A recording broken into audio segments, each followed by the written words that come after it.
அண்மை காலமாக அல்ல, பல 2-3 வருடங்களாகவே பேராபத்தாக இளைய சமுதாயத்தை, குறிப்பாக மாணவர் சமுதாயத்தை கல்லூரிகளில் மட்டுமல்ல மேல்நிலை பள்ளிகளிலும் ட்ரக்ஸ், போதைப் பொருளும் கஞ்சாவும் சர்வசாதாரணமாக பழக்கப்படுத்தப்படுகின்றன. மது அருந்தினால் வாசனை வரும், கண்டுபிடிக்கலாம். இதை போதைப் பொருள் எடுப்பவர்களுடைய நடவடிக்கைகளிலிருந்து தான் கண்டுபிடிக்க முடியுமே தவிர பெற்றோர்களுக்கும் இது தெரியாது. ஆனால் பஞ்சாப் மாநிலம் எப்படி நாசமாகி கொண்டிருக்கிறதோ அதை போல தமிழ்நாட்டிலும் இந்த பேராபத்து மாணவர் சமுதாயத்தை, இளைஞர் சமுதாயத்தை கெடுத்துவிட்ட காரணத்தால் தான் கோயம்புத்தூரில் அந்த இளம்பெண்ணை 4 பேர் மிருகங்களாக மாறி நாசப்படுத்தினார்கள். நான் கடந்த 3 மாத காலமாகவே இதை பற்றி திட்டமிட்டு மதுவை எதிர்த்து 1200 கிலோமீட்டர் நான் நடந்திருந்தாலும் முழுமையான மதுவிலக்கு கொண்டு வருவதிலே சில சிரமங்களினால் கொஞ்சம் கொஞ்சமாகத்தான் மதுக்கடைகளை, டாஸ்மாக் கடைகளை அகற்ற முடிகிறது.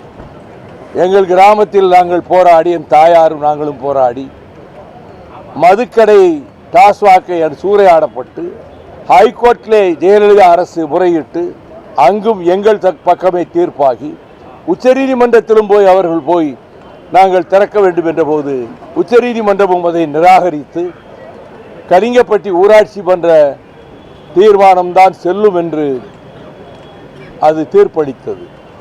இப்பொழுது இந்த ட்ரக்ஸையும் கஞ்சாவையும் எதிர்த்து மக்கள் மத்தியிலே விழிப்புணர்வையும் எச்சரிக்கையையும் செய்கின்ற விதத்தில் சமத்துவ நடைபயணம், ஜாதி மத மோதல்களுக்கு தமிழகத்திலே இடம் இருக்கக்கூடாது, பிறப்புக்கும் எல்லா உயிர்க்கும் என்ற கோட்பாட்டின் அடிப்படையில் இதற்கு முன்பொரு நடைபயணத்திலும் நான் அதை சிறையிலிருந்து வந்தவுடன் இந்த சாதி மத மோதல்களை எதிர்த்து பிரச்சாரம் செய்தோம். இப்பொழுது இந்த நடைபயணத்தில் என்னோடு 950 பேர் தேர்ந்தெடுக்கப்பட்டிருக்கிறார்கள். நானே நேர்காணல் செய்து தேர்ந்தெடுத்திருக்கிறேன். பெரும்பாலான கல்லூரி மாணவர்கள் இதிலே வருகிறார்கள். பொறியியல் கல்லூரி மாணவர்கள், மருத்துவக் கல்லூரி மாணவர்கள்.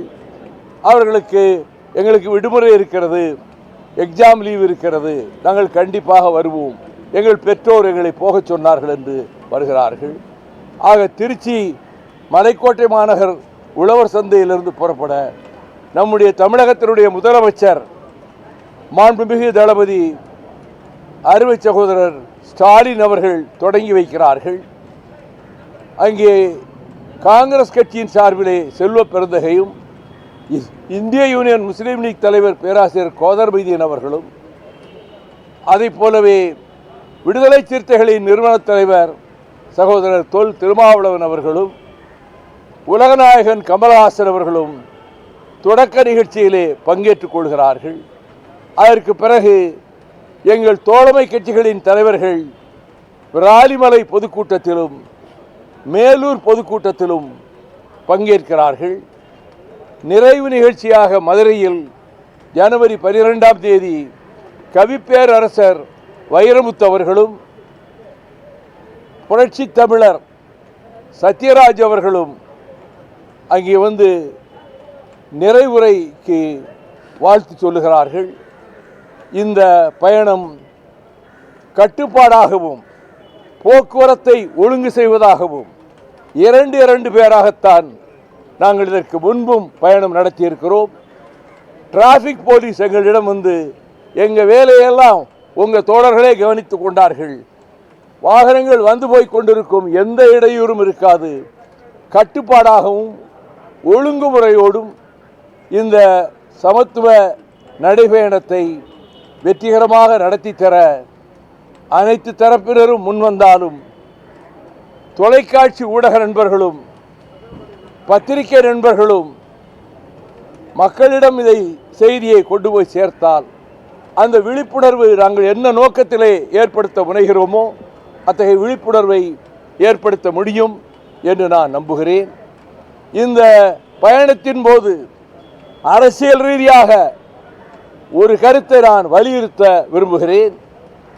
நடைபெற இருக்கிற 2026 சட்டமன்ற பொதுத் தேர்தலில் திராவிட முன்னேற்றக் கழகத்தின் தலைமையிலான இந்த மதச்சார்பற்ற கூட்டணிதான் மகத்தான வெற்றியை பெறும்.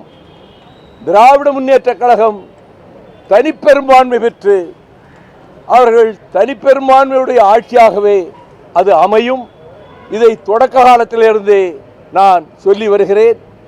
யார் யாரோடு கூட்டு சேர்ந்தாலும் சரி, யார் எத்தகைய சவால்களை அறைகூவல்களை ஏவினாலும் சரி, மக்கள் மன்றத்தில் திராவிட முன்னேற்றக் கழகத்தின் தலைமையிலான அணிக்குத்தான் வரவேற்பும் ஆதரவும் இருக்கிறது என்பதை நான் கண்கூடாக பார்க்கிறேன். ஆகவே தேர்தலிலும் மக்கள் அவர்களுடைய நலன் கருதி சின்னஞ்சிறு பிள்ளைகள் கூட பட்டினியோடு வரக்கூடாது என்று அவர்களுக்கும் உணவு வழங்குகிற திட்டத்தை இப்பொழுது அறிமுகப்படுத்தியதோடு, பேருந்துகளிலே சகோதரிகள் பெண்கள் இலவசமாக பயணம் செய்வதற்கு திட்டம் தீட்டியதோடு, ஒவ்வொரு நாளும் ஒரு புதிய திட்டத்தை அறிவித்து அதை அரங்கேற்றி வருகிற காரியத்தை முதலமைச்சர் அவர்கள் செய்து வருகிறார்கள். திருவண்ணாமலையிலே அவர்கள் திரட்டிய இளைஞரணி அந்த மாநாடு பிரம்மாண்டமான வெற்றியை பெற்றிருக்கிறது. விளையாட்டுத் துறையையும் அவர்கள் ஊக்குவிப்பதாகத்தான் world cup junior hockey tournament இங்கே நடைபெற்றது. நான் நாள் தவறாமல் அத்தனை மேட்சுகளை போய் பார்த்தேன். ஆக ஊக்குவிக்கின்ற விதத்திலே அத்தனை துறைகளையும் சிறப்பாக இந்த அரசு இயங்கிக் கொண்டிருக்கிறது. விமர்சனங்கள் எல்லாம் தவிடுபடியாகி போய்விடும்.